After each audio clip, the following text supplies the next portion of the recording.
À l'issue de cette cérémonie de lancement de CABEM 2026, plusieurs femmes présentes à cette grande rencontre économique et minière ont salué les messages forts portés autour des investissements, de la transformation économique, mais aussi des chaînes de valeur minières. Femmes leaders, entrepreneurs, professionnels et expertes, elles ont dit un mot. Et je vous propose de suivre Madame Odiane Lokako et deux autres femmes qui sont dans les secteurs miniers. Elles disent que les femmes ont leur place dans ce secteur et elles sont prêtes à participer au développement économique de la RDC. Écoutez, la grande lecture, c'est que comme d'habitude, on montre bien que la RDC est au centre du monde et de notre pays par rapport aux minéraux. Et aujourd'hui, ce qui est important, c'est que nous savons ça et qu'est-ce que nous devons faire pour gérer nos minéraux.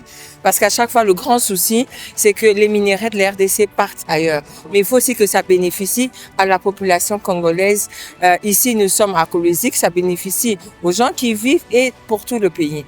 Et justement, comme vous avez dit, nous avons entendu Madame la gouverneure de parler et de demander aux investisseurs qui viennent en sachant que nous travaillons parce qu'ils ont besoin de nos minéraux, surtout les minéraux stratégiques, qui sont aujourd'hui très importants, mais ne pas oublier bien évidemment le côté social. Alors, selon vous, est-ce que les femmes du secteur doivent s'activer encore, doivent se former pour participer grandement au développement du secteur économique? Écoutez, je crois qu'on était tous ensemble dans cette salle. Vous avez vu qu'il y avait plus d'hommes que des femmes. Ça, c'est le premier constat. Ce qui est vrai aujourd'hui, c'est que moi, j'invite à toutes les femmes d'être courageuses et de venir parce qu'il y a la place pour tout le monde. Et bien évidemment, en tant que femme et en tant que maman, nous avons vu déjà, il y a la gouverneure, maman Fifi, qui est une maman, qui est une femme, qui dirige une très grande province comme ça. Donc, il y a la place pour toutes les femmes, qu'elles soient courageuses, qu'elles se posent pas les questions et qu'elles viennent. Une chose à se dire, c'est que les femmes ne devraient pas se mettre de limites. Il n'y a pas un secteur. On est là ici pour le KBM dans la province du Lualaba avec le secteur, on va dire, majeur qui est le secteur minier.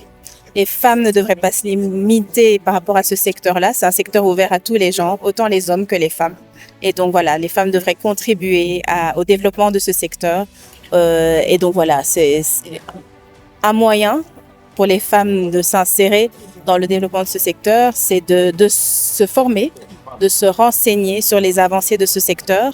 Et donc voilà, je pense que par ce moyen-là, elles peuvent être incluses dans le développement de la RDC et du secteur minier en particulier. Et un passage que je retiens des discours qui ont eu lieu pendant la cérémonie d'ouverture, c'est que le Lualaba ne devrait pas seulement être une province d'extraction des minerais, mais surtout et plus encore de transformation de ces minerais avant leur exportation vers l'étranger.